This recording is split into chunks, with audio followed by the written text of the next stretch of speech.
자, 여러분, 한국사 방송국. 자, 이번에 11번째 인물은 바로 연산군이 되겠습니다. 조선 폭군의 대명사 연산군. 자, 그는 어떤 인물일까요?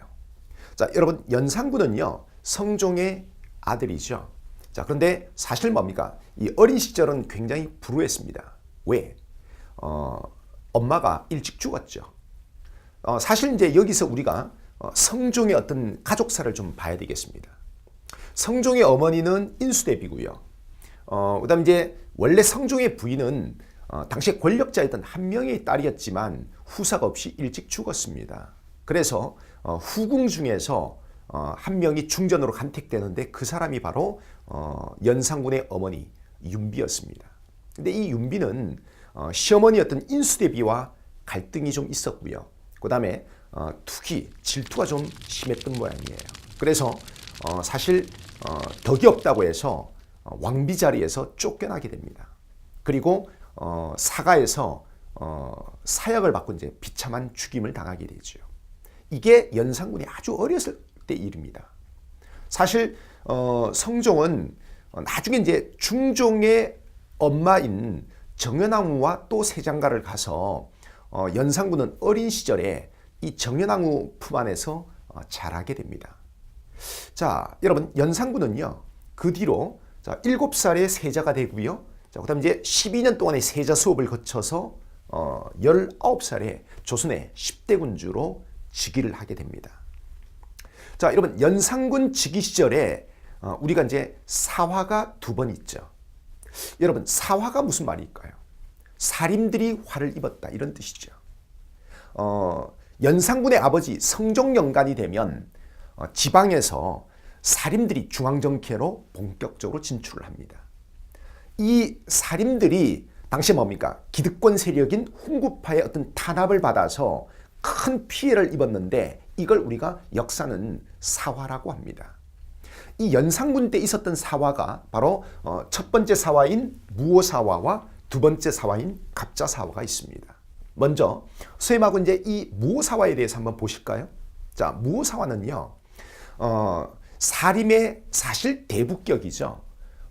김종직이라고 하는 사람이 있습니다. 이 김종직이라고 하는 선비가 쓴 조이제문. 이 사실 조이제문은요, 저 중국의 고사를 인용해서 연산군의 증조할아버지인 세조 수양대군의 왕이찬탈을 비판하는 내용입니다. 자, 이 조이제문을 김종직의 제자였던 김일손이 다 사림이겠죠. 사관으로 있을 적에 이걸 뭡니까?